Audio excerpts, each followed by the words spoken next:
And so we're moving on to a new posture today. We're moving on to the crane, bakasana. Beautiful posture for bringing fresh energy to our mind, bringing clarity into our lives.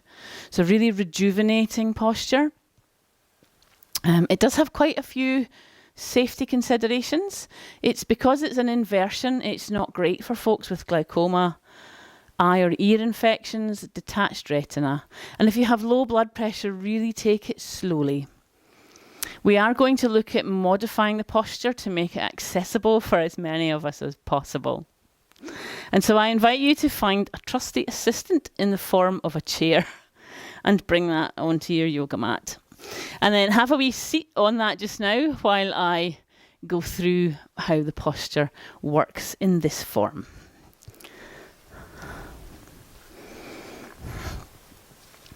Great, so I'm going to do a little demonstration here.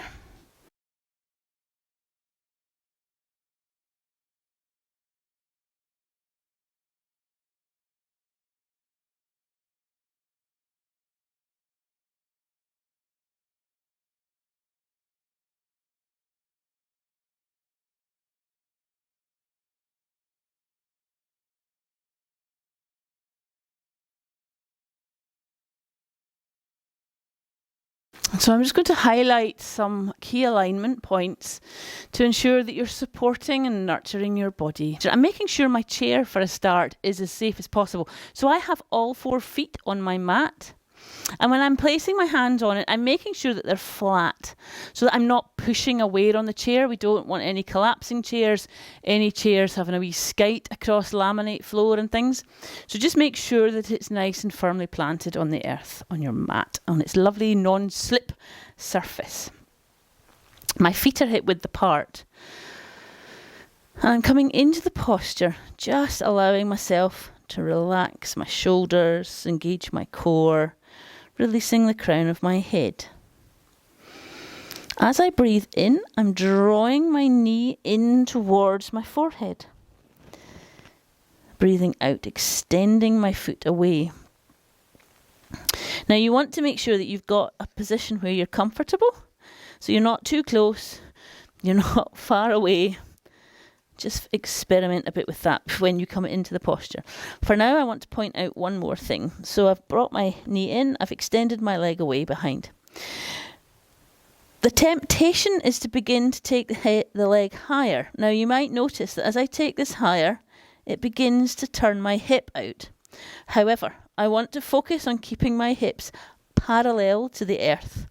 A wee tip is to turn that back toe in a little. It helps drop this hip back into alignment.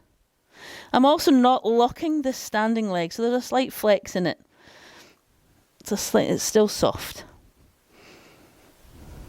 So you can see the difference as I focus on turning that foot in a little and bringing that hip into parallel before gently bringing that foot back to the earth. And as I uncurl to come back to standing, I bring the crown of my head up the last.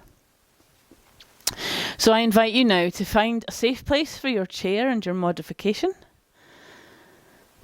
and to come and stand beside it. Feet are hip width apart. Feel that length. Start beginning into Tadasana, that beautiful mountain pose. And then just slowly slide your hands down the thighs and on to your chair. Find that comfortable position. You might need to move your feet a little. And take a breath in and out to refresh your core. Relax the crown of your head. With your next breath in, draw one knee in towards your forehead. And as you breathe out, extend that leg away. Enjoy this supported balance. Great for bone density. Make sure your pelvis is not twisted, that it's parallel with the earth. The joints are soft in your legs. And then bending the knee, bringing that foot gently back towards the earth. Let's come back to standing for a moment. So releasing the hands, uncurling, coming back to mountain posture. Fantastic. Let's take this to the other side now. So sliding our hands down once more. placing them onto our chair. Find that balanced and supported position for you. Drawing the knee into your forehead, extending that foot away, and explore your pelvis on this side. Perhaps it's slightly different, how it feels. Making sure that pelvis is in line with the earth, it's parallel. Lovely. And then bending the knee, placing the foot back on the earth, and slowly uncurling, coming back up to standing. Fantastic, well done. Now you might want to continue to work with this posture with the chair. In which case, I thoroughly recommend that you do. It's great. I love it with the chair. The next variation that we're going to look at is taking our hands further towards the earth and towards the mat. Now you might want a couple of yoga blocks to keep your hands still a little higher. You can experiment. You don't have to go straight from the chair to the floor. Find something that allows you to come down in stages. And I thoroughly recommend, no, let's cut that.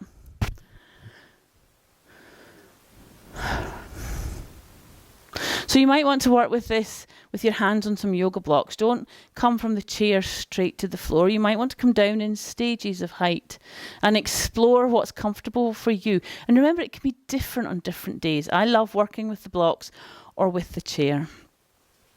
I'm going to demonstrate now with coming to the earth.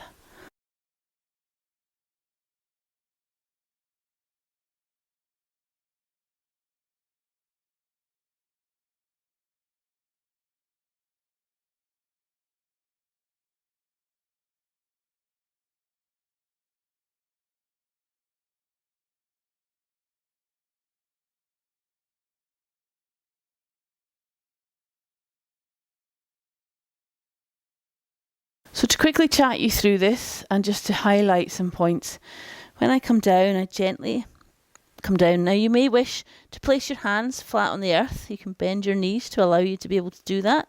I'm keeping my hands on my fingertips. Normally I like to have a couple of blocks here, so you can see how different this posture is for me. And I'm releasing the crown of my head towards the earth. As I draw my knee in, I'm visualising it's coming to my forehead. This is quite a challenge for me in this position. And then I breathe out and lengthen through, focusing on keeping my hips. So I'm feeling an extension out through the back foot, down through the foot on the earth, and down over the crown of my head through my hands into the earth.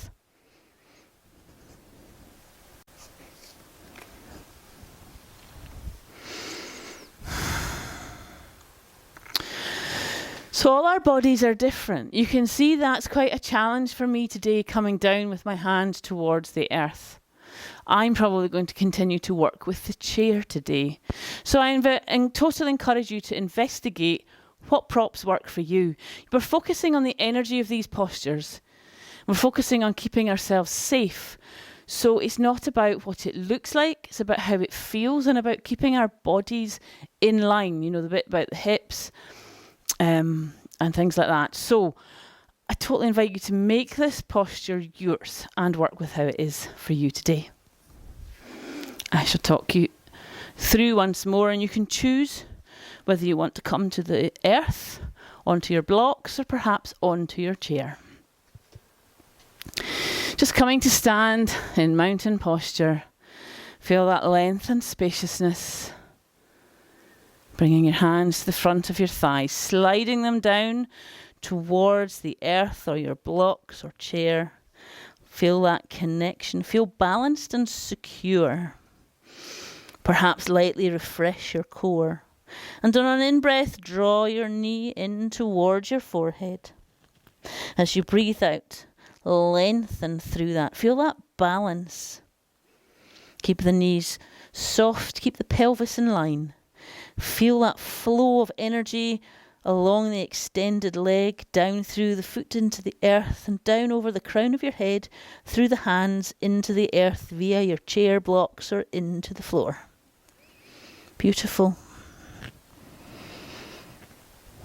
Remembering to continue to breathe, and then drawing the knee in, placing the foot back on the earth.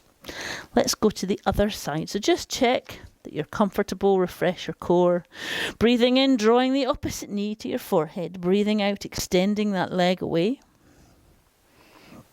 Remembering the crown of the head is releasing towards the earth. The hips are parallel. The knees and joints are soft.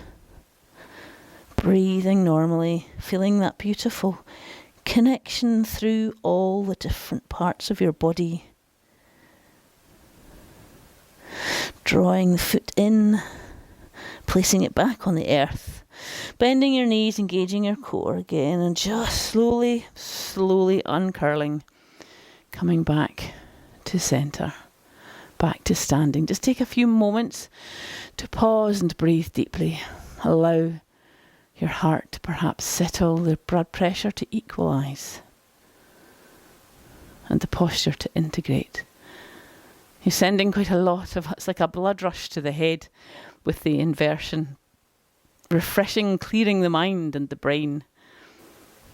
Thinking of the beautiful, graceful crane, perhaps the beautiful, graceful heron that we have in this country.